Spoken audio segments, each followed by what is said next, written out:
Hey everyone, tonight we're not heading into shining kingdoms or three-course feasts. Tonight's story begins with rats and ends with, well, nearly everyone. We're visiting a time when the world quite literally rotted from the inside out. The Black Death. The biggest pandemic of the Middle Ages, the one that swept away almost half of Europe. But you don't die, you survive. Only no one told you that surviving the plague was like winning a prize no one wanted. Because what came after wasn't peace and quiet. It was a planet of fresh graves, empty villages, and guilt that stinks worse than the wounds. Tonight, you'll live that. You'll smell it, feel it, fever it, fear it. You'll carry bodies, flee from nothing, watch people scream at the sky and spit blood. And worst of all, you'll keep going. But before we dive headfirst into the rot, get comfortable and maybe subscribe to the channel, but only if you like slow, poetic suffering. And tell me in the comments, where are you watching from? What time is it? And did I help you sleep? Or at least forget that the world's still a bit diseased today too? Now turn off the lights. Maybe light a candle, just one, far from anything flammable. Take a deep breath, if you can, and let's head back to the 14th century. Welcome to plague-ridden Europe. You're going to survive, but not whole. You're born before the coughing starts, before the rats become messengers, before the priests forget how to bless, before the ground is too full to take one more body. You're born into a quiet, ordinary stink, the smell of goats, piss, wet wood, and the smoke of a fire that never fully warms. Your mother bites on leather to keep from screaming. Your father paces like he might fix something. He won't. You are one of 5 children, one of 3 who lived. Your house is small, straw for roof, mud for walls, something like hope wedged in between. You don't know what wealth is, only what it isn't. And your village? It's not on any map that matters. But to you, it's the whole world. You learn to tell time by smells. Morning is ash and bread. Noon is dung and sweat. Evening is cabbage mold and your older brother's feet. You play with bones, real ones, carved into shapes, into animals you'll never see. You dream of horses. You wake to rats. And you grow.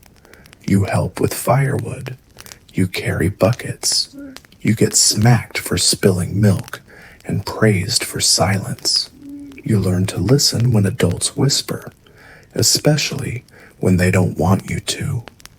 One night, they whisper louder. They say the word plague. You don't know what it means. But your mother stops kissing your forehead after that. Your father sharpens tools that don't need sharpening. Your neighbor digs a second pit behind his house. The village begins to smell different, stronger, like fear. You stop playing, not because anyone tells you to, but because even laughter sounds wrong now. Too loud, too warm, like a flame in a room soaked with oil. You hear that it started in another village, not close, but not far. They say it rides with merchants, that it hides in cloth, that it floats on the air like a curse waiting to land. They say everything and nothing. You ask what happens if it comes here. Your mother says it won't. She lies like she's praying. That night the wind changes, and the smell that follows it is not from your village. Not yet. You used to chase them, not to kill, just to prove you were faster. You never were. Rats are clever, quick. They know how to disappear before you've even started to look. But now, they don't run.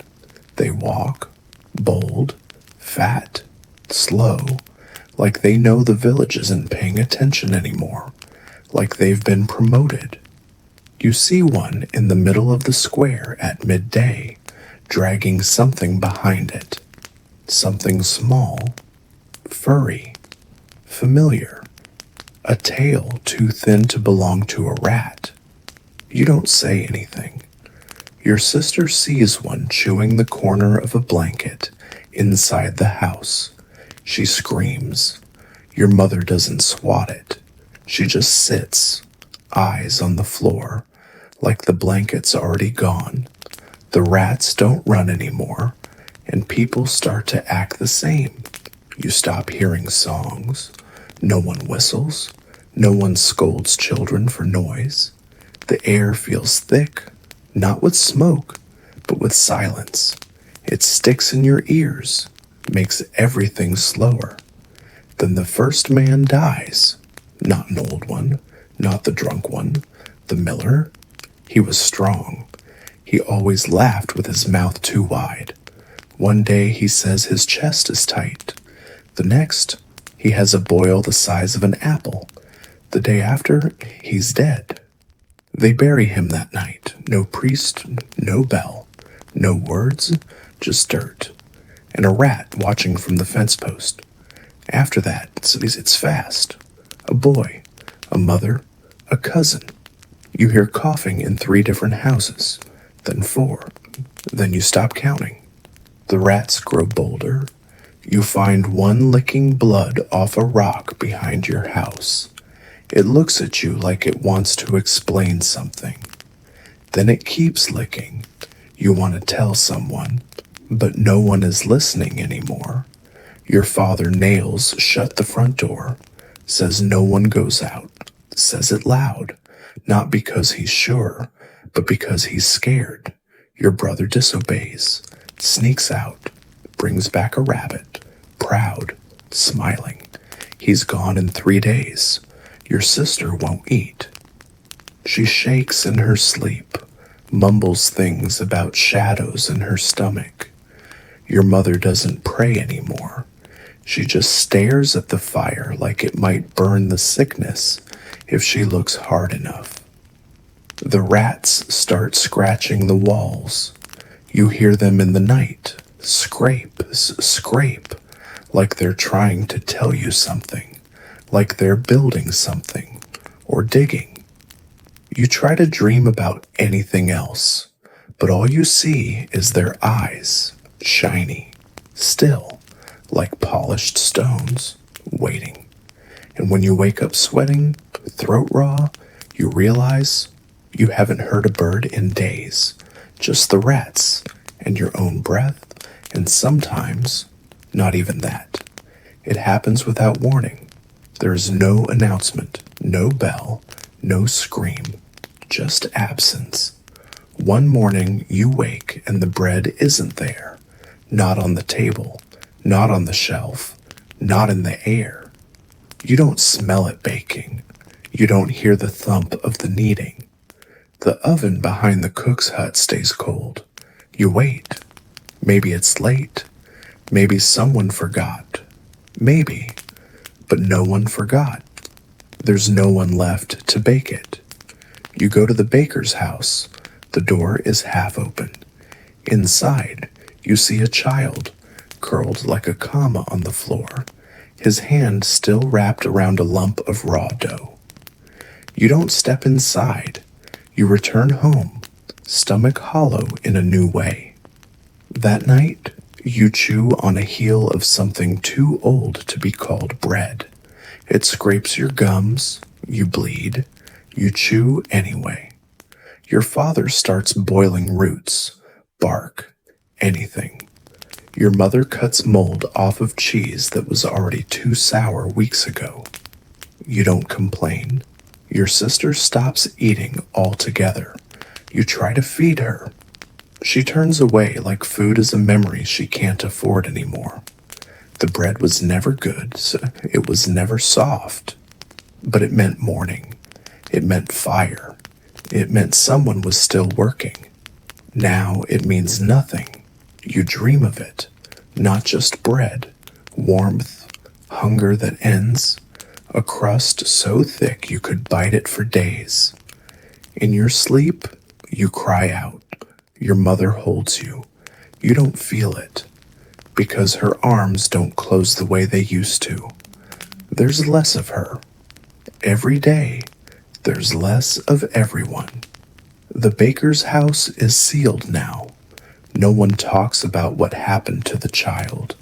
No one talks about much of anything. Your father still sharpens his tools. Your mother still stares at the fire. Your sister still hums to herself. No tune, just sound. And the rats still scratch the walls, still bold, still watching. You start to wonder if they eat bread or just wait for the ones who did. At first, the coughing was constant. You'd hear it through the walls, across the fields, behind shutters that never opened. Coughs thick like wet cloth, chests rattling like broken carts, the kind of noise that makes your own lungs tighten just from listening. But now, it's quiet, too quiet. You don't hear them anymore, not because they've healed, so because they're past the coughing. You walk past the neighbor's house. The door is open, not swinging, not forced, just open, like the wind asked politely and was let in. No sound inside, just air, just stillness. You don't look inside. You don't need to. Your sister hasn't spoken in 2 days, not even a hum. She stares at her hands like they've betrayed her. Sometimes she mouths words, but nothing comes out. You want to ask what she's trying to say, but maybe it's better you don't hear it. Your mother's voice used to be sharp, like dried herbs snapping in your hand. Now it's faded, like a stain left too long in the rain. She says things and then forgets them halfway through. Sometimes she talks to people who aren't in the room. Sometimes she just stares at the wall as if it's about to answer. Your father has stopped shouting. That's how you know it's bad. He used to shout at everything. Goats, mud, clouds. He was a man who roared. Now he sits by the door with his tools in his lap, unmoving, like he's waiting for something or someone. Even the rats are quieter. No more bold scratching, just soft movements, like they're mourning too.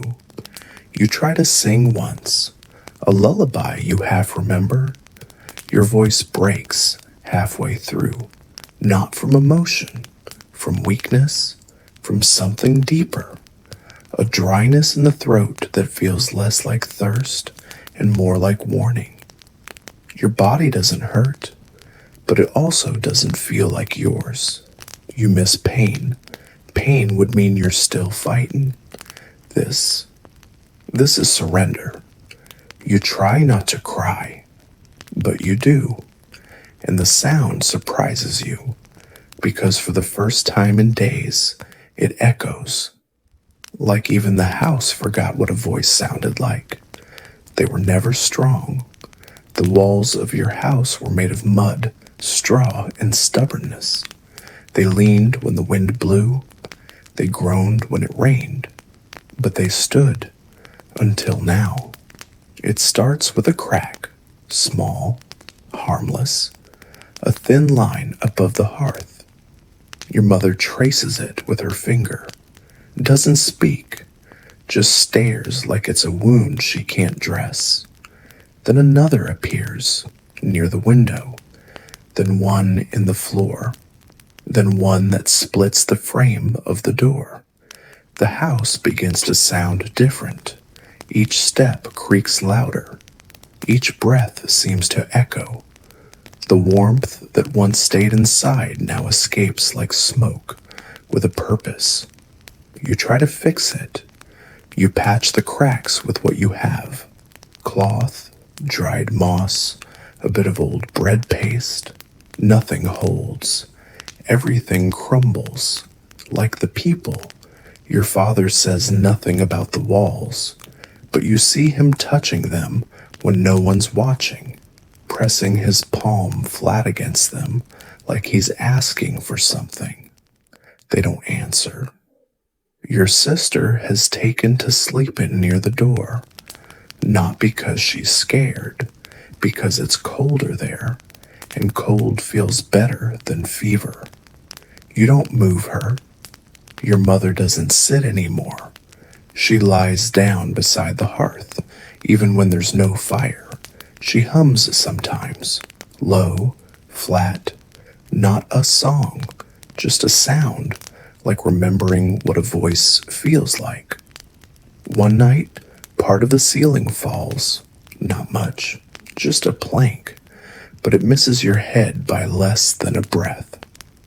Dust fills the room. You cough, and your chest burns like old straw. Your father doesn't check if you're okay. He just looks up and says, "It's starting."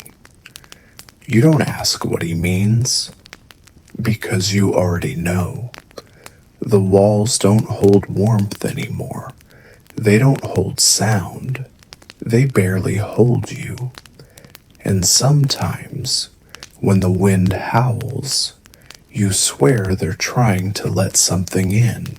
You forgot what it sounded like when it opened, the front door. It's been shut for weeks, maybe more. Time doesn't count properly anymore. Not in days, not in meals, only in symptoms. Your father nailed it shut himself, hammered wood across it, like a coffin being sealed. He said it was for safety, but now it feels like a warning. The house breathes differently. Too many people, not enough air. The smoke from the hearth no longer escapes fully. It clings to the ceiling, to your lungs, not to your dreams. Your sister wheezes at night, shallow, sharp, like each breath costs her something she can't afford. The water runs out, not all at once, but slowly, buckets returning lighter. Then not at all.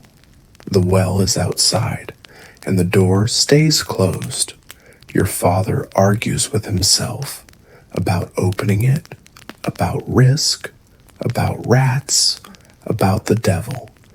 You don't understand all of it, but the fear is clear. Your mother doesn't speak anymore. She hasn't moved in 2 days. Her chest rises, but barely. She's shrinking into the floor, as if the earth has begun calling her early. You ask him, quietly, "We need to open it." He says nothing. You ask again, and this time he looks at you, like really looks, as if remembering you're still here, as if weighing that fact. Then without a word, he pulls the nails, one by one. They come out too easily. The door creaks open like a sigh held too long. Light spills in, not warm, not bright, just different. Pale, like the memory of daylight. The world outside is silent. Snow on the ground, tracks you don't recognize, shapes in the distance that don't move. You step outside, and the air hits you like a slap. Cold, real, alive. Your lungs ache with it, but you breathe anyway. You fill your bucket. You look at the sky. You check the road. You listen, and you hear nothing, which is worse than anything else. You return inside, and as the door closes behind you, slower this time, you wonder, What else came in with you? It starts with the neighbors. You used to know them. Their names came easily, called across fences, muttered at markets, or shouted when goats ran loose. Now you see the house. You remember the face, but the name slips, not all at once, just the edges. The sound of it feels like dust in your mouth. You try to say it, can't. Your sister asks you about the woman who gave her flowers last spring. You hesitate. The one with the red scarf, you say. She nods, but you both know you don't remember the name, and you never will. At first, you think it's grief, or hunger, or the smoke. But it's more than that. It's a thinning of thought, of memory, of meaning. You start referring to people by things they did. The man who fixed the fence, the one who sang at weddings, the girl who knew herbs. They become jobs, sounds, ghosts. One night, your father calls you by the wrong name. He doesn't correct himself, but you don't either. The walls still whisper, mostly with wind, sometimes with sounds that might be rats. But you start to imagine voices, calling names you half remember, or maybe inventing new ones. You dream of a village full of nameless people, all trying to say each other's names with mouths sewn shut. You wake up coughing, your mother doesn't move. You try to remember the lullaby she used to sing, only the melody comes back. The words are gone. One morning, your sister calls the sun the big warm eye. You laugh, a real laugh, for the first time in weeks. Then you realize she forgot the word for sun. You write a name in the dirt once, just to see if it feels real. It doesn't. The wind wipes it away before you finish. And part of you is glad, because maybe it's easier not to name the dead. Maybe it's the only way to survive them. You used to walk the village with purpose, chores, errands, faces to greet, paths to follow. Feet wore trails into the dirt so clearly you could walk them blind.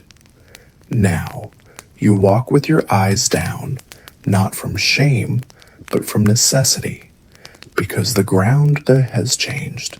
It isn't empty anymore. It tells stories now, terrible ones, final ones. You step over shapes you don't want to name, bundles, blankets, bodies, some covered, some not. A leg jutting from a doorway, a face hidden beneath a shawl that once meant something to someone. You try not to look, but your eyes betray you. And so, you begin to map it, not on paper. You have no ink, no quill, but in your mind. The space behind the tavern with two brothers side by side. The cart abandoned by the well with a girl curled inside. The row of sleeping shapes outside the chapel, too still to wake. You walk around them. You remember where they are. You tell your sister, don't go near the stump. She doesn't ask why. You don't want her to. The gravedigger's house is locked. No one answers. The shovel sits outside, leaned against the wall, clean. You pick it up once, just to hold it. It feels heavier than it should. You don't bury anyone, not because you can't, because you've stopped counting. And to bury without names feels like folding dreams you'll never wake from. One night, it rains. Not a storm, just enough to soak the ground, to loosen the soil. The next morning, you see what the water has uncovered. You turn away, but later, you return, and you mark the spot with a stone, with a stick, with whatever you have. And over time, your mind becomes a map, of grief, of silence, of people no one will come looking for. You never write it down because you know the wind would carry the pages away, and because some maps are meant to be forgotten once they've led you through the worst. They didn't take much with them, not by choice. There just wasn't time. Or maybe they believed they'd return, but no one does. Now the village is full of objects that no longer belong to anyone. A wooden doll with one arm lying beside a doorway. A ladle hanging in a kitchen that hasn't seen a fire in weeks. A shoe too small for you, sitting in the middle of the road like someone ran out of it. You don't mean to take them, but sometimes you do. A blanket that doesn't smell too bad. A bowl with a crack that still holds water. A knife without a handle. You tell yourself it's survival, and it is. But the objects speak, not with words, but with memory, weight, familiarity that isn't yours. You wrap yourself in someone else's warmth. You drink from someone else's cup. You dream in someone else's bed, and you wake up feeling like a thief. Your sister starts wearing a scarf she found in the chapel. You don't ask who it belonged to. She ties it tight around her neck like it holds her together. Your father sharpens a stranger's axe. He never had one before. He doesn't explain. Your mother, if you can still call the shape lying by the hearth your mother, holds something in her hands that you don't recognize. A locket, a tooth, a rock. You never ask. She won't say.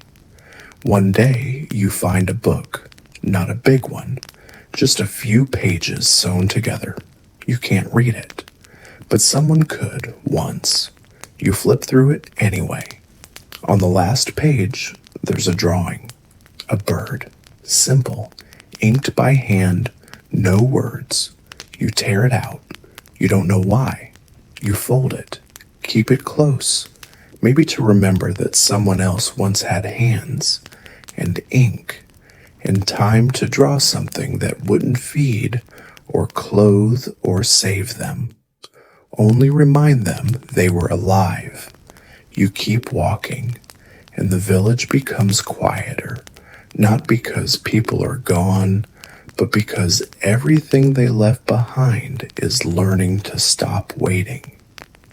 It starts in your back, a heat, dull at first, like you've stood too long by the fire.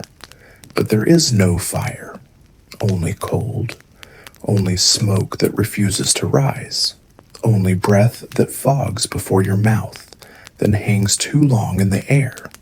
Then it spreads down your arms, behind your eyes, into your teeth.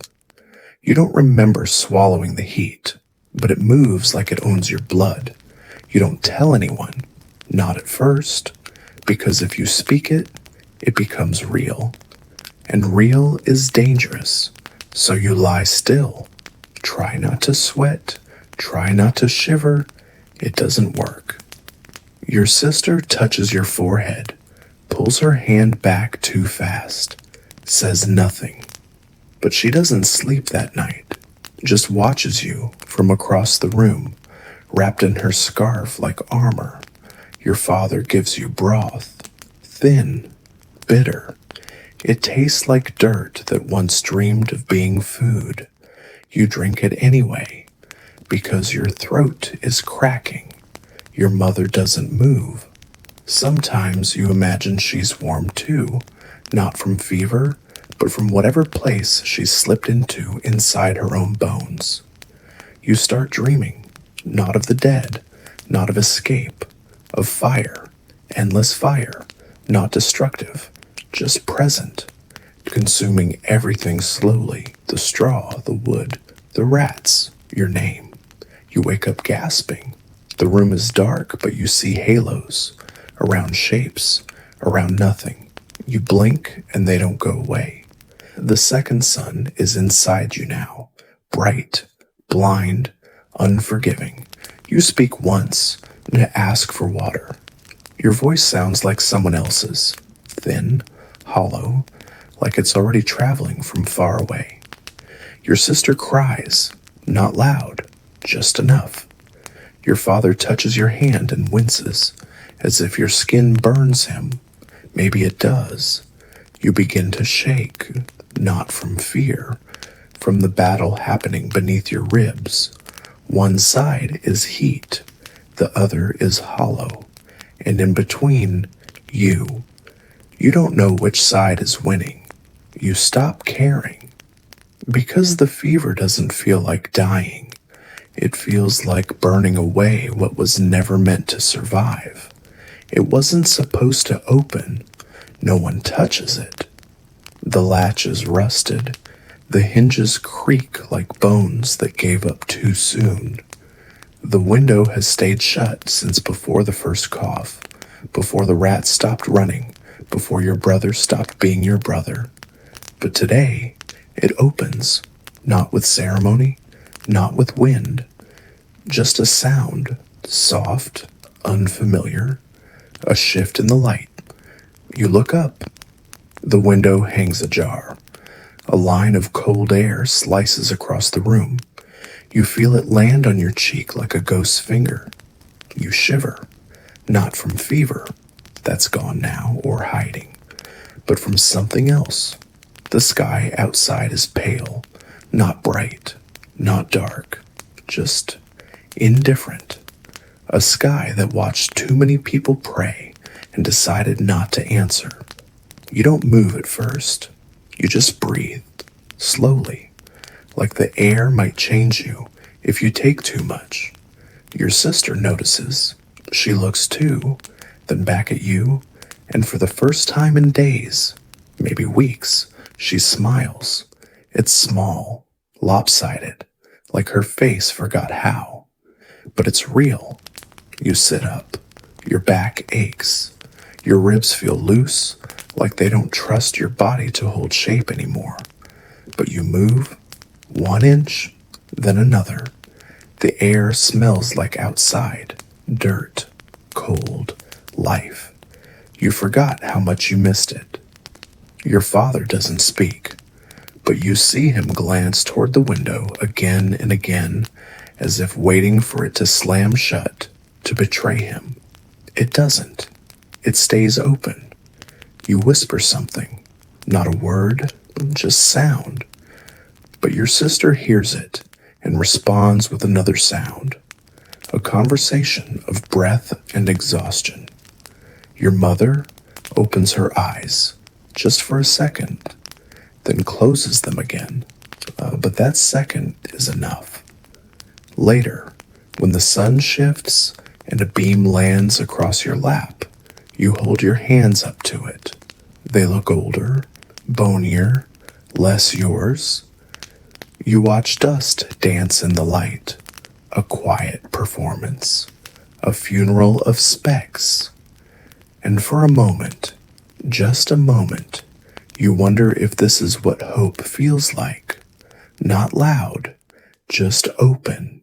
You didn't hear footsteps, no clatter of boots, no creak of the gate, no voice shouting from the edge of the road, just stillness. And then, someone was there, a shape in the fog, standing, watching, not moving. Your sister saw it first. She froze mid-breath, spoon halfway to her lips, already empty. Her eyes widened like she'd seen a shadow detach itself from the world. You turned slowly, and there he was. A man, maybe, tall, hooded, cloaked in something the color of forgotten ash. No face, no movement, just presence. Your father rose, faster than he'd moved in weeks. He reached for the axe, but the man didn't flinch. Didn't speak, didn't even tilt his head, just stood there. Then he stepped forward, only one step, no sound, as if the earth didn't mind him walking on it. Your mother stirred in her bed, not because she saw, because she knew. You don't remember standing, but you did. You moved toward the door, as if you had a choice.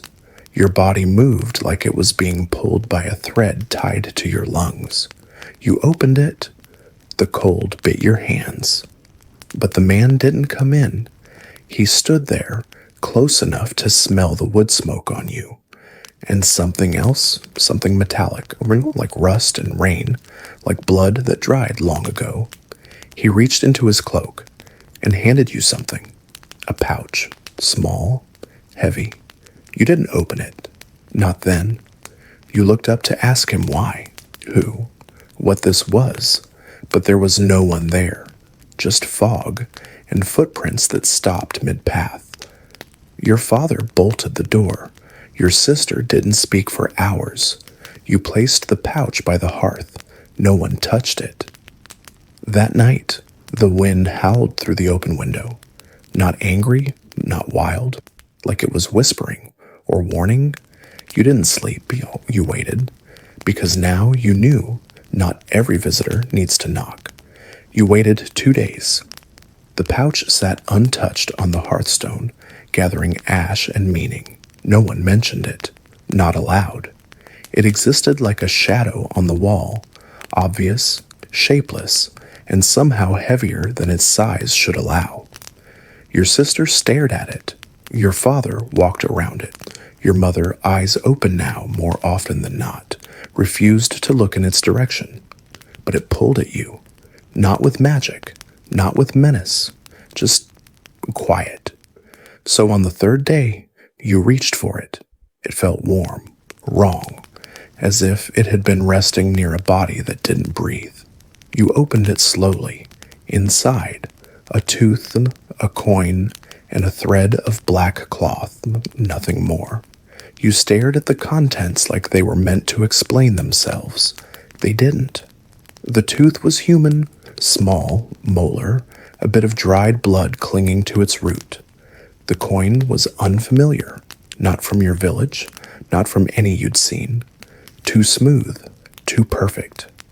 The thread of cloth moved, just a little, as if stirred by a wind that wasn't there. You didn't scream. You didn't drop it. You just stared. Your father came to your side, looked, said nothing, then walked away. Later, your sister touched the thread. Her fingers twitched. Her lips parted. Then she whispered, "It's hers." You asked, "Whose?" She didn't answer, but your mother did, not with words, with a sound, a breath that could have been a name, or a curse, or the end of a sentence she started years ago. That night, you wrapped the objects back inside the pouch. You tied it shut, tight, and you buried it, not in the ground, in the wall, behind a stone near the hearth where warmth once lived, and you told no one. But the next morning, something had changed. The house felt lighter, not safer, but less watched. Your sister smiled again. Your mother hummed, not a song, just a sound like water over stone. And your father, for the first time in months, slept through the night. It happens on the 7th night, after the pouch is buried. A knock. Not loud, not urgent, just wrong, because no one knocks anymore. You freeze, spoon halfway to your lips, same as your sister did with the window. Your father stops sharpening. The sound echoes longer than it should. One knock, then silence. You wait. Then again. Knock. Slow. Steady. Human. But you know what lives outside is not. Your sister moves toward the door. You stop her. She looks at you, confused, then scared, because you've never raised your voice to her, not once. Your father stands, hand on the axe handle, not lifting it, just touching it, like an old friend who won't be helpful this time. You all sit there, waiting for something to break, but the door doesn't open. No one speaks. Knock. Again. The sound is patient, not asking for permission, just reminding you it's there. You whisper to yourself, "It's not him. You mean the cloaked man, the one who didn't knock."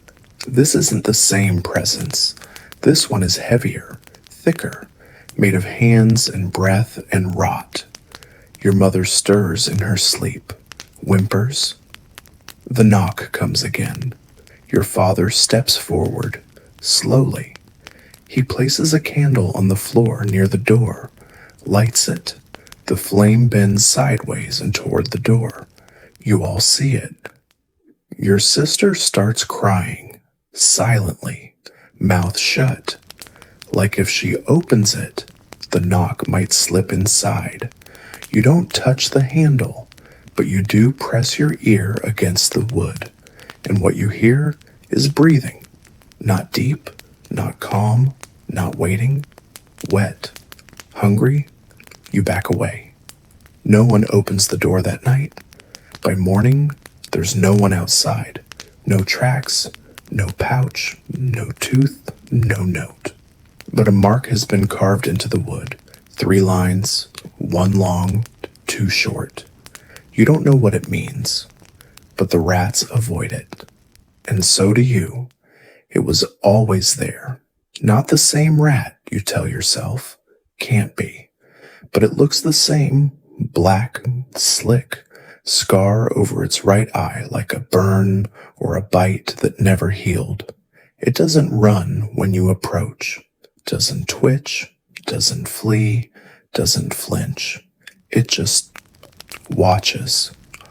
From the corner of the room, from the rafter beam, from behind the bucket by the door, always the same eyes, not red like you were told rats have, not glowing, just black, deep, still, too still. You try to scare it once, bang a pot near the hearth. The others flinch, the rat does not. Your sister whispers, it knows. You ask what she means. She won't say. Your father sharpens the axe again, but he doesn't look at the rat, like ignoring it might protect him. Like some gods only strike those who dare make eye contact. Your mother opens her eyes and stares directly at it. She doesn't blink. The rat doesn't blink. It sits there for hours, cleaning its paws, turning its head occasionally, like it's listening for something only it can hear. You begin to notice. The house feels different when it's watching. Colder, still, even with wind, as if the air holds its breath, as if the house is afraid of being overheard. Then one night, it disappears. You don't see it for days. You begin to wonder if it ever existed. Then you find something. In the corner by the bucket, 3 small bones, arranged in a pattern, neat, deliberate. You don't touch them. The next morning, your sister's scarf is gone. No one took it. No one saw. It simply vanished. She doesn't ask for it. She starts braiding her hair tighter. Sleep becomes harder. The fire burns lower. That evening, the rat returns, perched on the beam, tail curled perfectly around the wood. It looks at you, and for the first time, you look back. And what you feel isn't fear. It's recognition, not of a rat, of a witness, of something that has watched this story before and stayed long enough to watch it again. It's not there, and then it is. A door in the hallway between the hearth and the water barrels. One you've passed 100 times, but today it opens. No creak, no wind, no resistance. Just open. You stop, stare, call your sister. She comes, looks, blinks. It wasn't here yesterday, she says. You nod, but somehow it feels older than the house. Inside, stone floor, bare walls, no windows, a small table, a single chair, both carved, not by you, not by your father, but by hands that knew the grain too well. You step in, the air is cooler, cleaner, as if untouched by breath, fire, or fever. You sit, it feels natural. Your sister watches from the doorway, won't enter. It doesn't like two people, she says. You ask how she knows. She shrugs. You don't stay long, but when you leave, you close the door behind you. Not because you're told, but because something tells you it matters. The next morning, the door is gone. Just wall, same as always. You press your hand to the wood. It's warmer. Days pass. You find the room again, in a different place, behind the stove, in the corner of the loft, once even beneath the floorboards, always the same, table, chair, cold air, stillness, never dusty, never loud. You begin to visit it more often, not to hide, but to think, to remember, to forget. You aren't sure which anymore. You write in the dirt on the floor, words you don't say aloud, names, dreams, a prayer once. You erase them before you leave. Your sister asks what you do in there. You say nothing. She nods, but her eyes say she knows the answer is more complicated. One night, your father sits at the table. You find him there, eyes closed, breathing slow. He doesn't wake when you speak. You leave him be. In the morning, he's in his bed again, says nothing of the room. But later, you find something under the chair, a carving, a small rat, perfectly shaped, watching. You wake before the light, not because of noise, there is none, not because of cold. You've stopped noticing that, but because something shifts, a feeling in the air, like the house is holding its breath.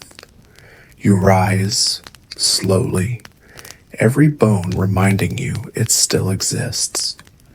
Your sister is already awake.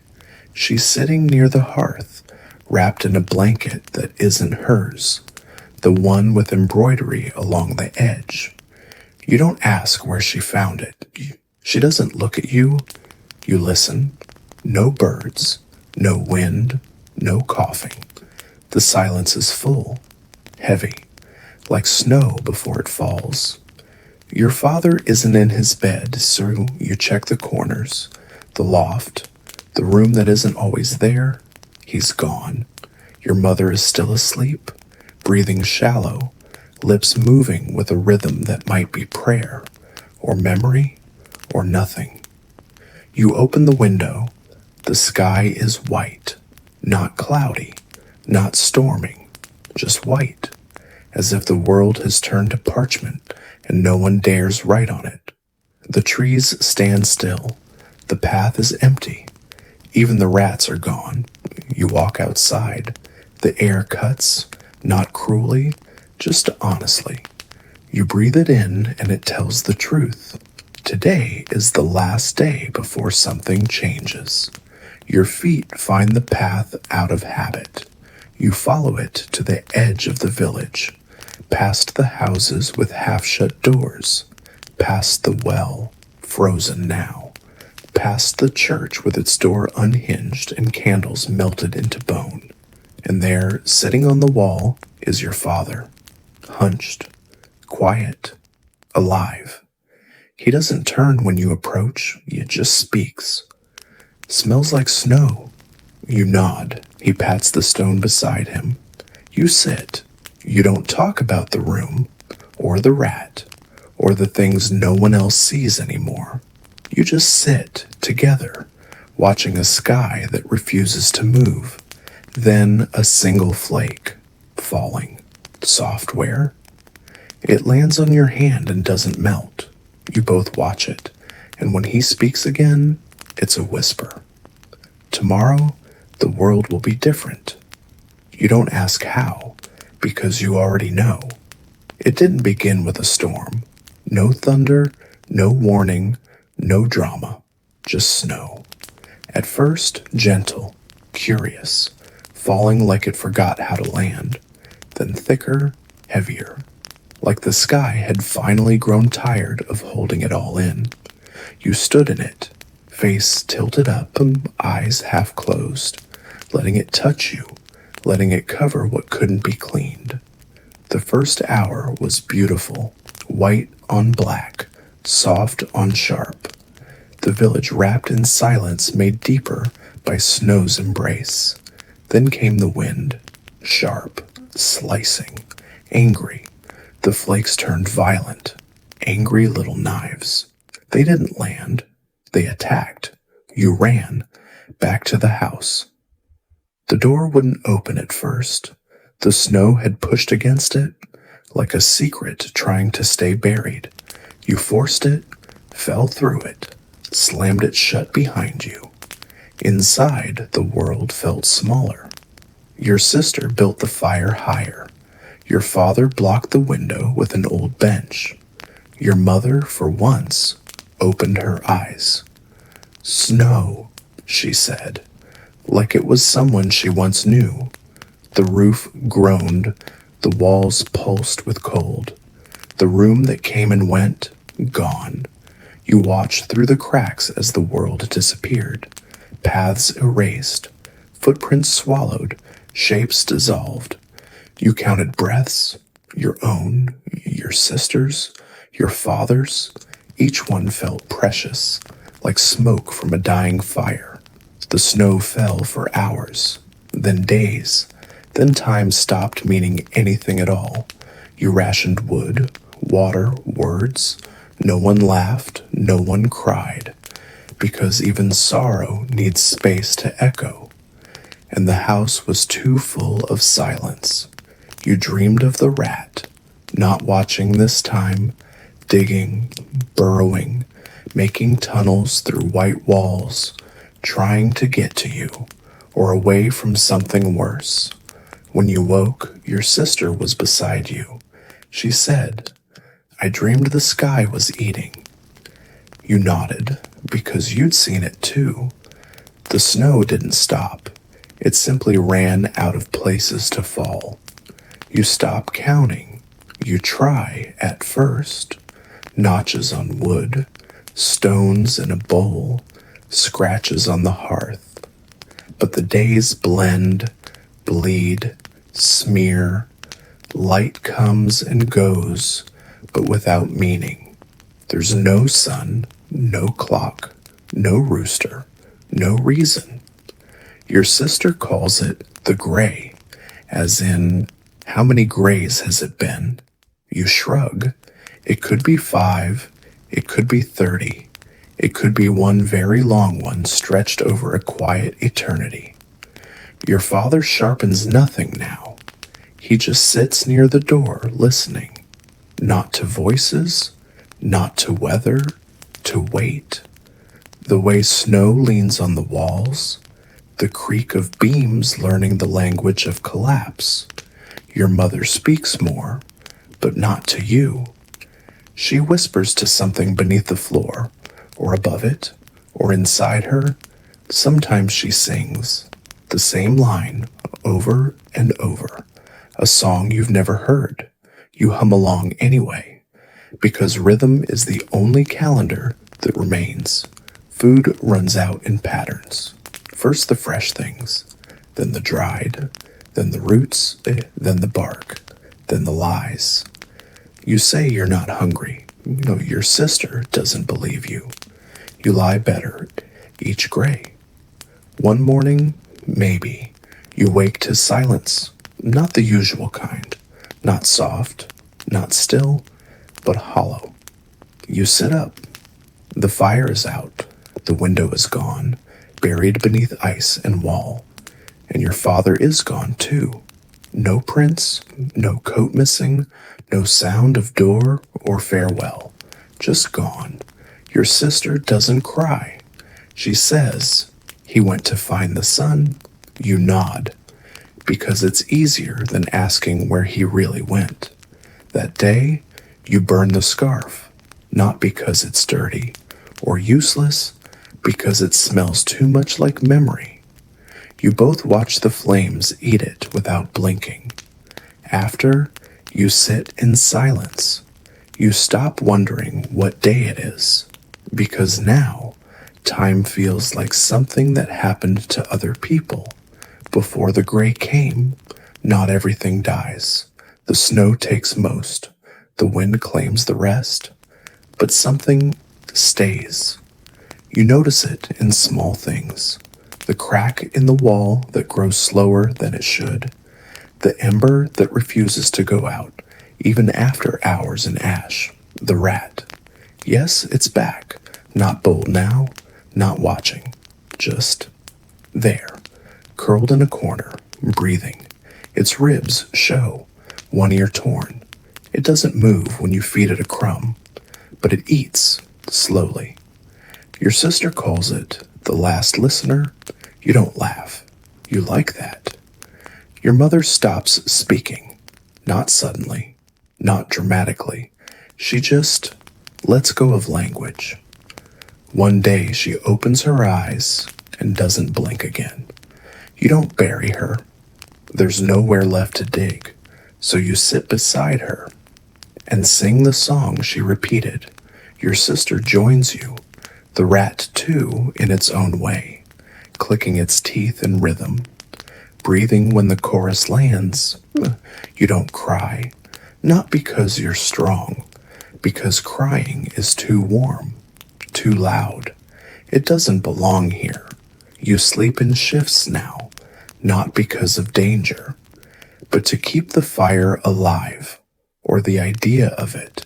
One of you always awake, always listening, even when there's nothing to hear.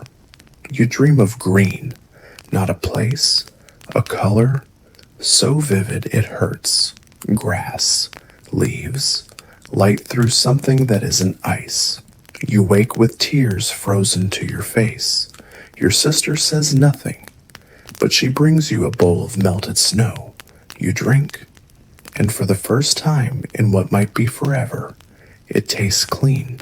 Not good, not sweet, just clean. And that somehow is enough to go on. You run out of wood, of bark, of things that burn without poison. The pile by the hearth shrinks to dust. The corners are scavenged. The stools are gone. The bench was last. Now it's the shelves and the walls. You try not to burn anything with meaning, but meaning fades fast in the cold. So you pull a plank from the back room, behind the barrel, and you find something. A gap. Not a secret passage. Not a hidden room. Just space. A hollow carved behind the firewood. As if someone, long ago or yesterday, had made a place for silence to sleep. You reach inside. Your fingers touch fabric. Software preserved. You pull gently. A cloth bundle bound tight with string. You open it slowly. Inside, letters, dozens, maybe more, wrapped in care, written in ink so faded it whispers. You read one. It's in a language you almost understand. Not quite yours, but close. It speaks of hunger, of faith, of a winter that didn't end, of a girl named Elsa who sang through frost until her lips bled and the sky gave up snowing. You read another. It speaks of love, of waiting, of a promise made in the dark and kept in silence. None are signed, none are dated, but all smell of ash and lavender. You call your sister. She reads with you. You don't speak as you read. You just breathe, carefully, as if the letters might crumble from your warmth. Later, you place them back. You don't hide them, but you cover them with cloth, with respect, with the silence they were born in, because some things aren't meant to be discovered, only remembered. It begins with tapping, software rhythmic, not the scurry of rats, not the creak of a shrinking house. This has a pattern. You freeze. It comes from under the floor. You call your sister. She hears it too.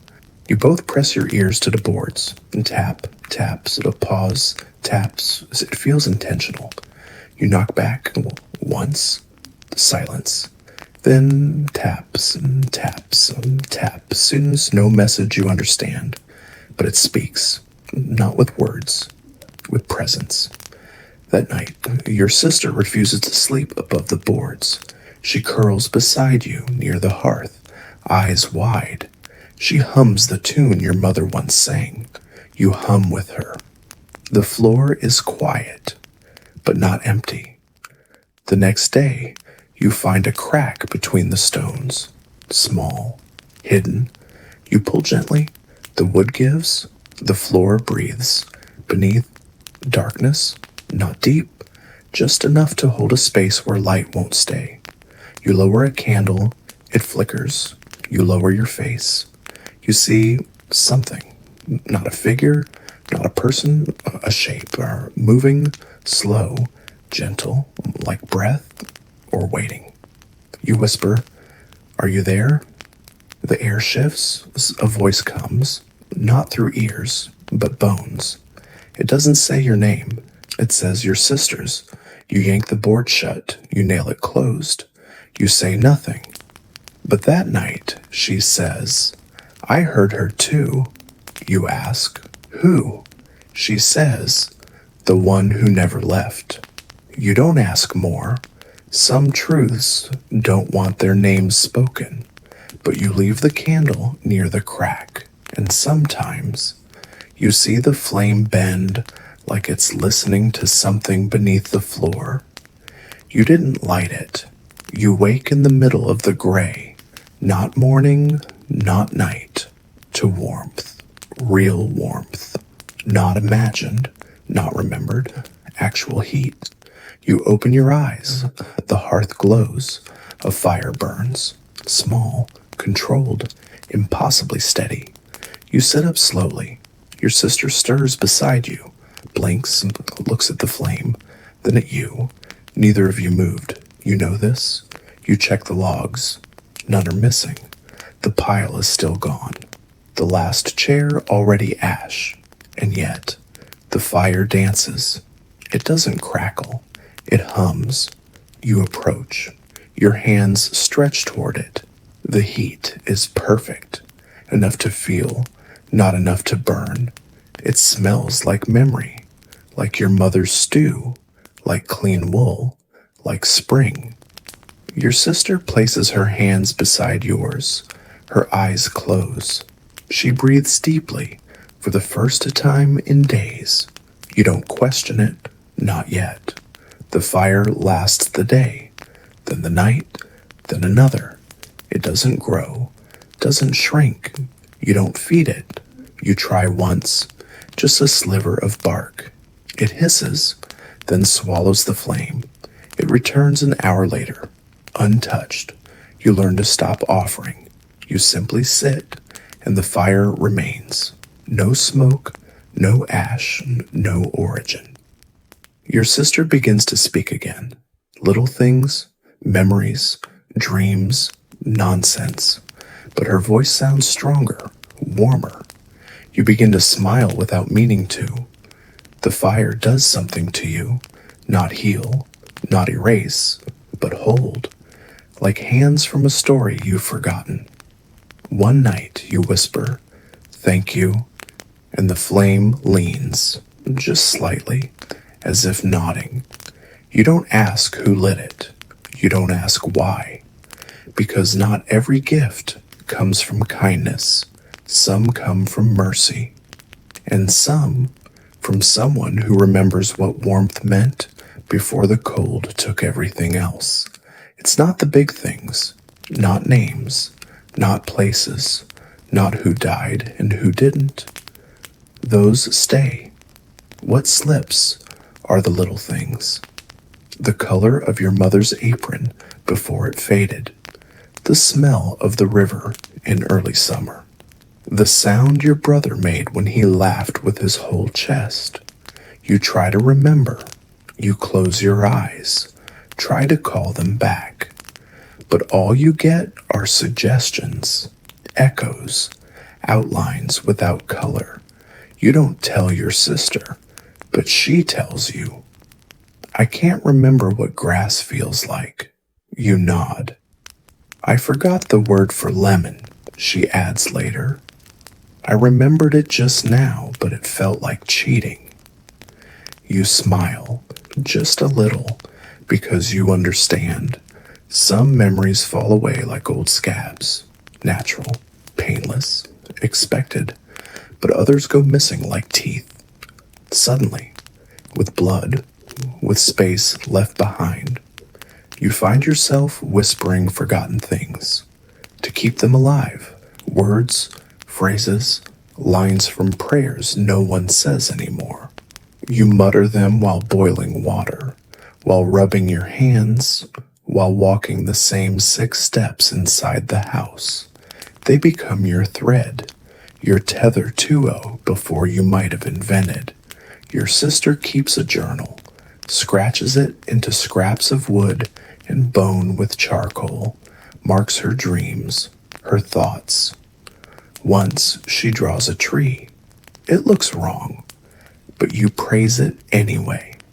Because the attempt is sacred, you both begin building a list of things worth remembering. Peas, bread, shoes, rain, straw mats, and cats, dirt under nails, red wool, wind. You forget half the list by morning, so you write it again and again until one day it becomes a prayer, a litany of the ordinary. And that, more than fire, more than shelter, is what keeps you real. You don't plan it. There is no decision, no announcement, no ceremony, just a moment. You stand near the door, as you often do, feel the cold through the wood, listen for wind, and then you unlatch it. Your sister watches, but doesn't speak. The rat hides beneath the bench. The fire holds. You pull the door open. Snow leans inward, a soft wall, gently pressing, as if waiting for permission. You brush it aside. It falls like powder, light as ash. You take one step. Your foot sinks. Not far, just ankle deep. Enough to remind you the world is still there, still cold, still indifferent, still waiting. You breathe. The air cuts, but it's honest. More honest than the breath inside the house, recycled too long through fear and fire and silence. You take another step. The sky above is a bruise, purple, gray, quiet. Clouds hang like thoughts you don't want to say out loud. You look down the path. It's not a path anymore, just white, flattened, blank. You call for your father, not expecting an answer. You don't get one, but a crow shifts on a branch, still alive, still black, still watching. Your sister steps beside you, her scarf wrapped tight, her eyes wide but not afraid. Together you walk, just a few steps, just enough to feel the house behind you, to feel space in front of you, to feel choice. You don't go far, you don't need to, you kneel, press your hand into the snow, leave an imprint, then rise and walk back, not in retreat, in return. Because the first step isn't about escaping. It's about remembering the world can still be touched, even if it doesn't touch back. It was never just wood and mud. Not really. The house knew you. It groaned when you lied. It creaked when you laughed. It sighed when you prayed. It watched you grow into silence and shrink into survival. And you loved it for that, even when it leaked, even when it leaned, even when it stopped being warm. You begin to notice things now. The wall near the door, where your father used to rest his axe, has a dip, worn by time, by habit. The corner where your sister used to curl still holds her shape.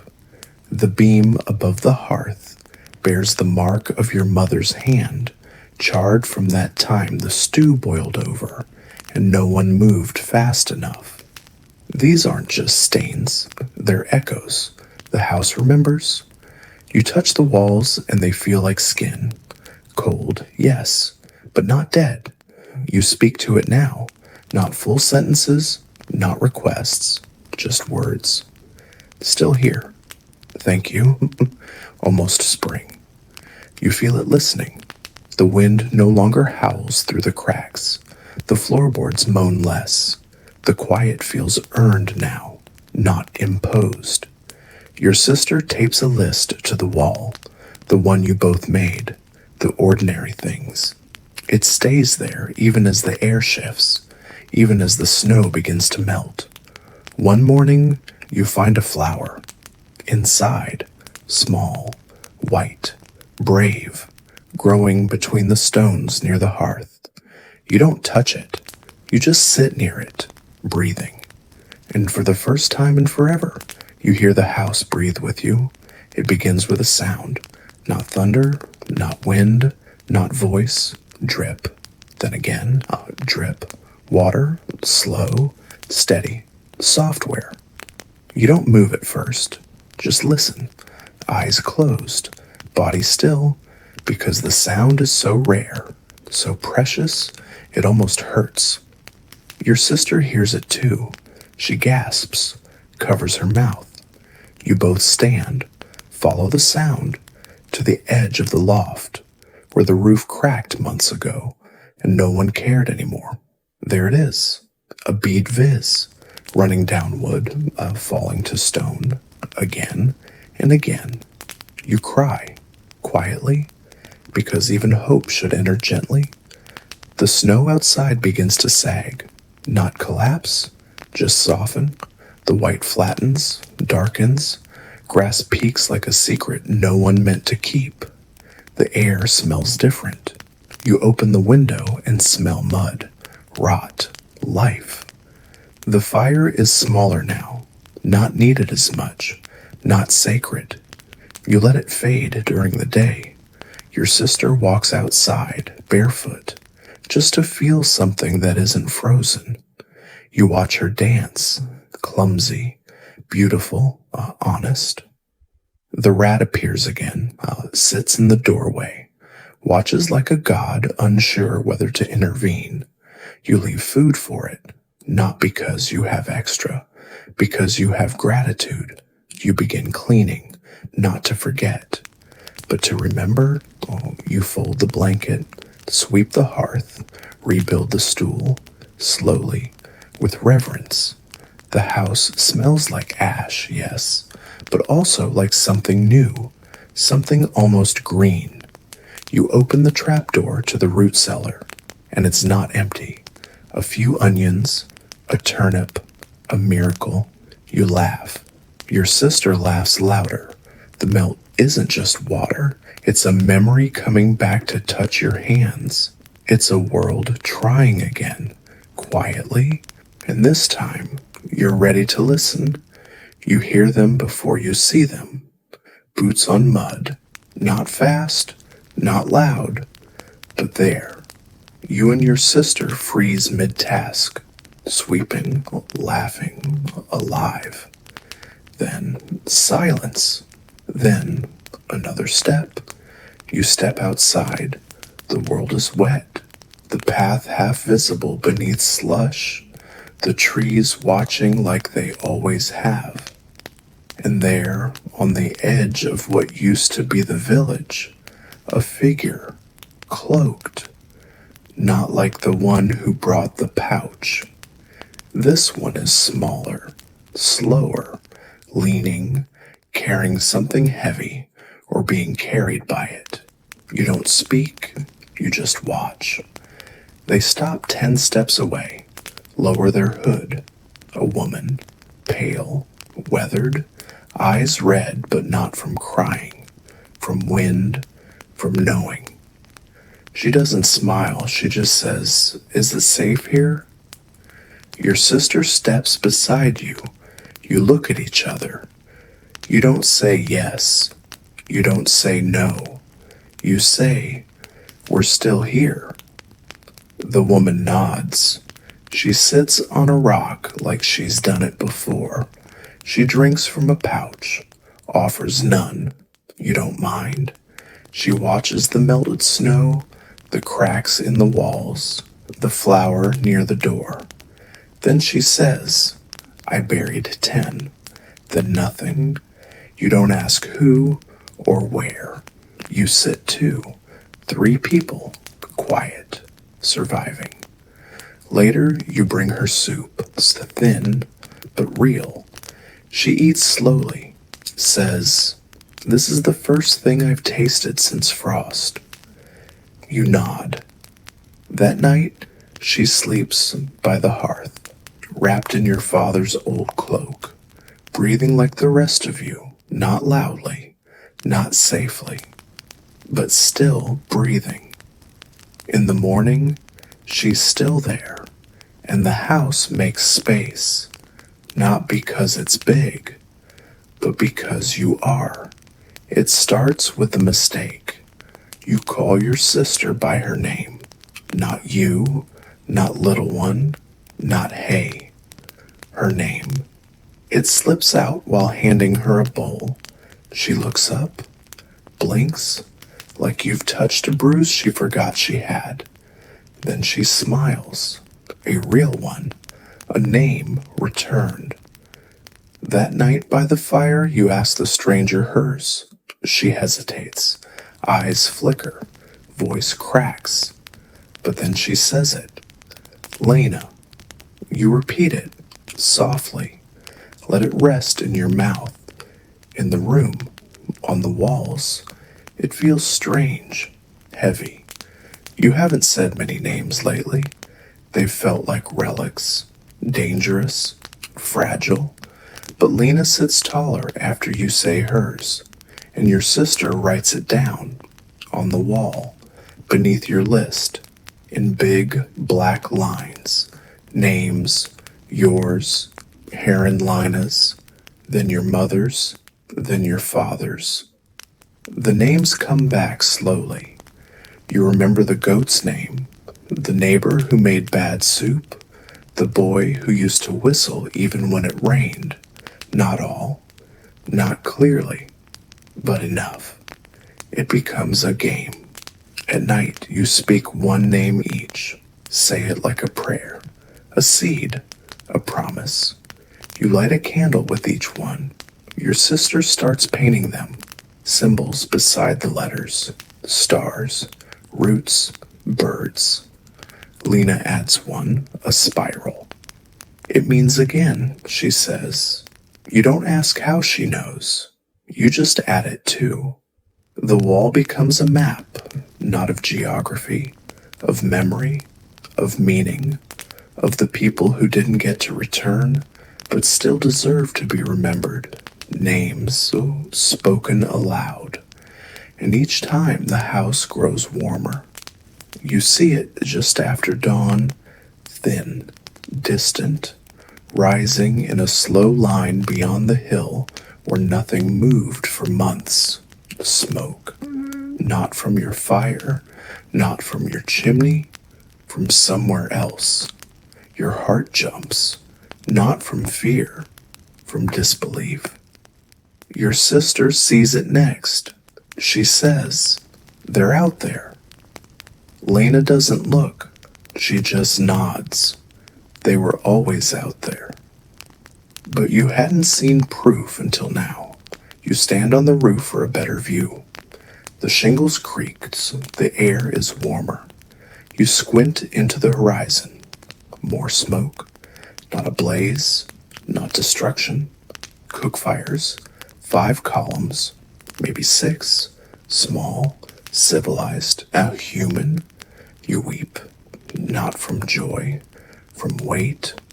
from the unbearable thought that this might finally be after.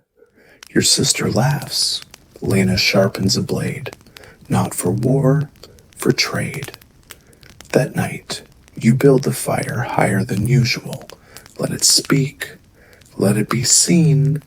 You place colored cloth in the smoke.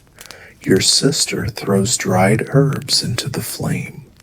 The scent travels far. You don't expect an answer, but the next morning, footprints appear at the edge of your path, carefully made, left in view. 3 sets, 2 adult, 1 small, and next to them, a bundle, wrapped in leather. Inside, salt, a dried root, a drawing of a tree. No words, just offering. You leave honey in return, a gesture, a thank you, a story told in silence. The smoke keeps rising. And now, it doesn't mean danger. It means company. It means food. It means we're here too. It means you're not the only ones who remember how to begin again. It starts with a single hole, small, shallow, dug by your sister with a spoon. You ask what she's doing. She says, planting. You look around. The world's still wet, still cold. Frost whispers in the corners. But the snow is gone. The soil is visible, and she is determined. She drops in a seed. You don't ask where it came from. Maybe from the pouch. Maybe from the bundle the strangers left. Maybe from a pocket no one checked. It doesn't matter. What matters is the hole, the seed, the hope. You help her dig another. Then Lena joins. She knows what to plant near what. Garlic with onions, turnips alone, beans with sticks. You follow her lead. Like students learning an ancient forgotten language, the ash from the hearth becomes compost. The bones you never buried become offerings. You don't speak much. The work is sacred, quiet, rhythmic, somewhere healing. Your hands remember how to grip the earth. Your breath sinks with the wind. Your heart stops racing every time a crow flies overhead. The garden is small, but it grows, shoots, leaves, green. You stare at them like miracles. Your sister names each plant, not practical names, true names. Courage or rest. Start over. Mother. You don't correct her. You water them with melted snow, with saved tears, with whatever the sky gives.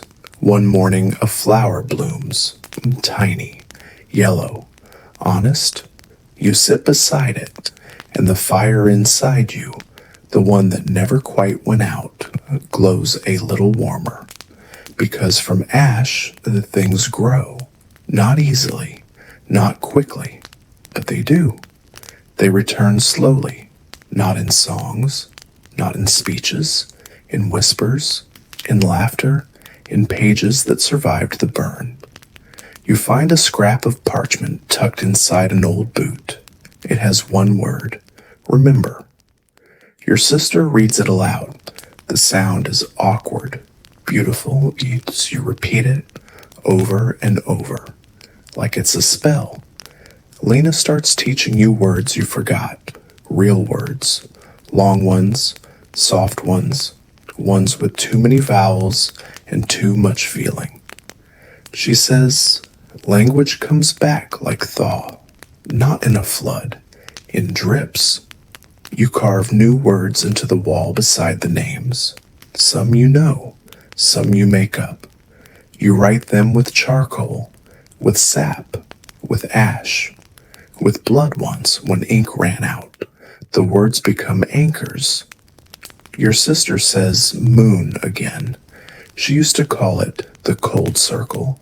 Now it's moon. You say hope. You hadn't dared before. You say maybe and next and soon. Each one feels like biting into something soft, like the memory of fruit. One night, Lena brings out a book, not for burning, to read. Only half the pages remain. Only some are legible, but it has stories. You read one aloud, stumble, laugh, the others join, and for a while the house fills with words again. Not ghosts, not names, living words, real ones, and you realize something. Language is not just for warning, or grieving, or labeling pain. It's for planting. And what you say today might be the tree someone else sits under tomorrow. It's not an accident. You open the door in the morning like always, to check the sky, to feel the wind, to hear the world breathe. But this time, you don't close it. No wind pushes in, no snow threatens, no rats scurry through, just air, mild, curious, clean. Your sister notices first. She walks past, pauses, turns. You forgot to, but then she sees your face and says nothing more. Lena doesn't question either. She nods, and for the rest of the day, the door remains open. At first, it feels wrong, vulnerable, like you're inviting something in. But nothing bad comes, just warmth, light, birdsong. You sit in the doorway, legs stretched out into the sun. It reaches your feet like it missed them. Your sister places a bowl on the threshold for the rat, or the spirits, or both. Lena hums as she stirs the pot. A breeze carries the scent of garlic. You find yourself humming too. The wind moves through the house, not as a threat, but as a guest. It brushes the names on the wall, rustles the list, flutters the corner of a letter you never finished reading. No one closes the door that night. You sleep with it open, wrapped in blankets, faces to the sky. Stars wink through the cracks in the roof. A lullaby older than language. And when you wake, nothing has been taken. No fire gone, no food stolen, no footprints in the ash, only a feather left near your bed, white, small, still. You place it on the table and say aloud, "We're still here, and now so is the world." It doesn't return all at once. There's no parade, no bells, no sudden gathering around a feast. It starts with a sound, a hammer. Not far. You hear it once, then again. The rhythm awkward, like the person holding it forgot how nails work. But it's a sound of doing, of trying. You step outside, follow the noise. At the edge of the path, a woman is fixing a door. Not yours, not anyone's you remember, a new one. She glances up, nods, then keeps working. You nod back. Tomorrow she returns with two others. One carries seeds, the other tools. They speak little, sleep near the ash trees, cook quietly, repair roofs. Then more come. One carries a baby. Another wears shoes with two different soles.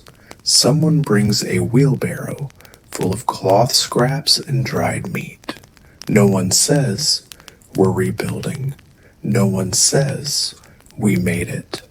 They just begin. Chickens appear. A goat. A child's voice mispronouncing every word with joy. The paths reemerge beneath careful feet. Fences are rebuilt with crooked lines and love. You help. You show them where the well runs sweetest, We're not to step near the old cellar, where the rats used to watch from the beams. You plant together. You laugh again. Not the kind that hides pain, but the kind that surprises you by not needing to. One morning, a man hangs a sign on what was once a bakery. Not a name, just a picture of bread. He shrugs. Didn't want to forget what it looked like. Your sister paints beside him, adds a flower.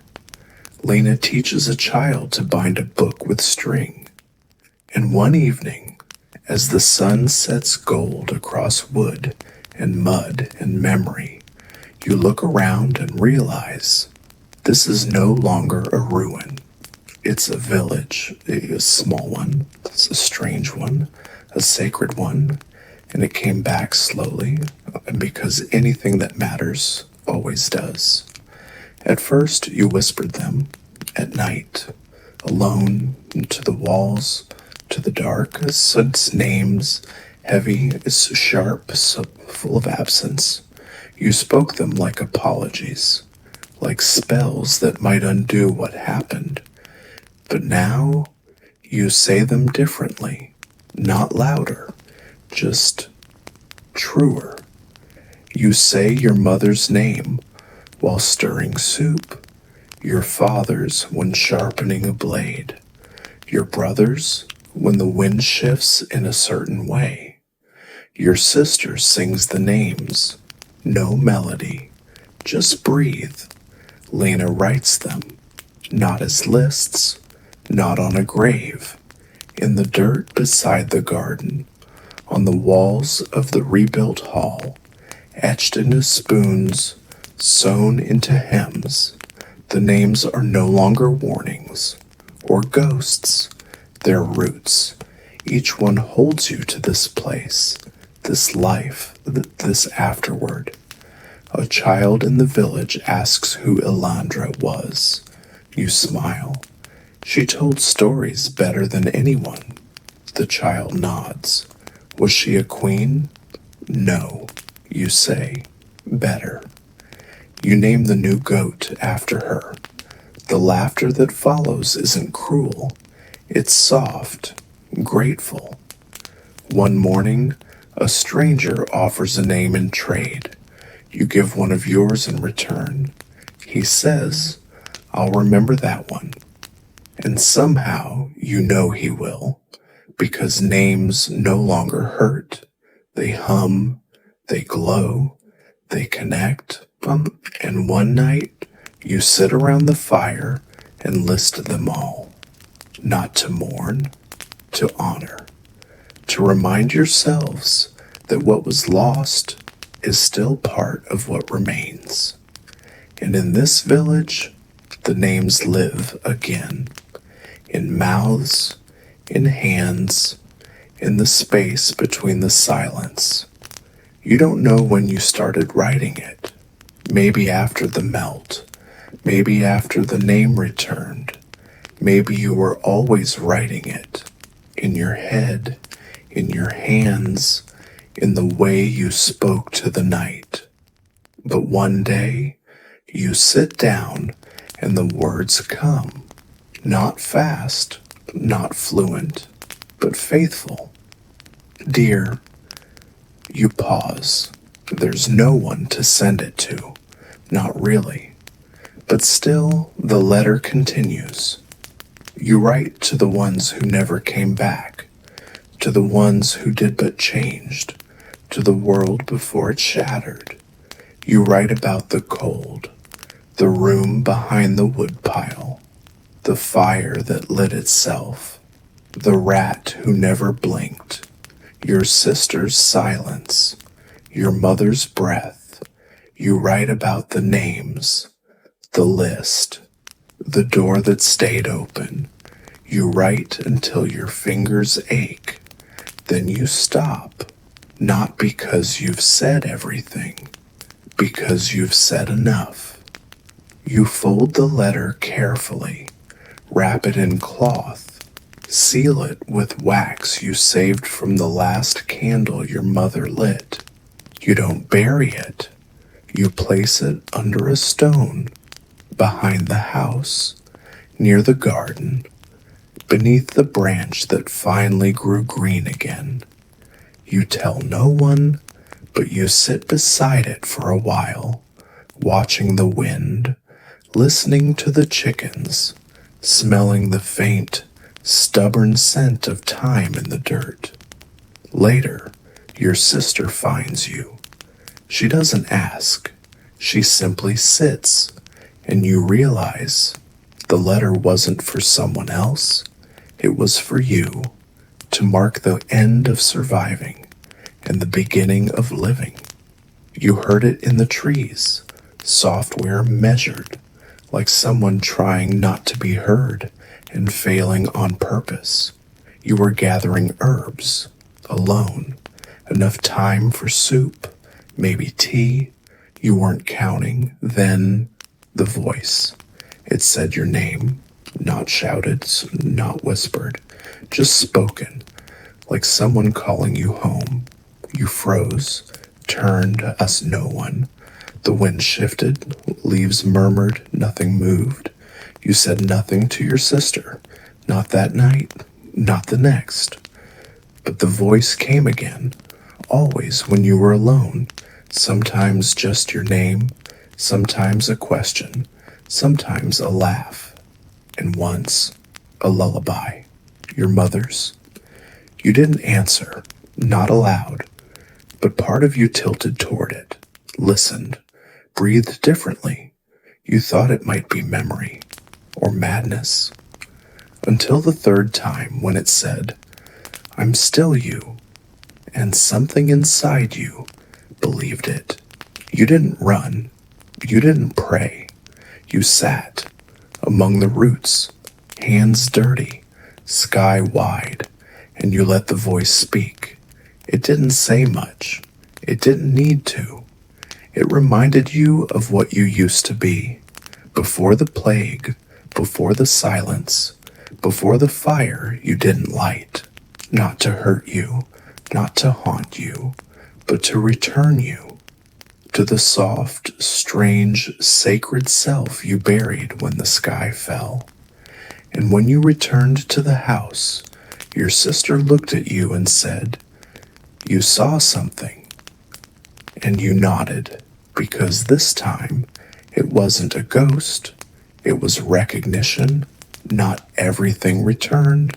Some doors stayed shut, some fields stayed fallow, some names never left your lips again. You learn to live with that. You don't ask why, you just notice. The bakery never reopened. The road to the southern woods remains buried in weeds. No one rebuilds the school. And you don't hum the same tune you once did while fetching water. Because that version of you isn't here. You buried her. Somewhere quiet, somewhere safe. You pass the place where your neighbor used to sing. It's quiet now, no echo, no shadow. You think of trying to hum the melody, but it's gone. Not stolen, not broken, just gone.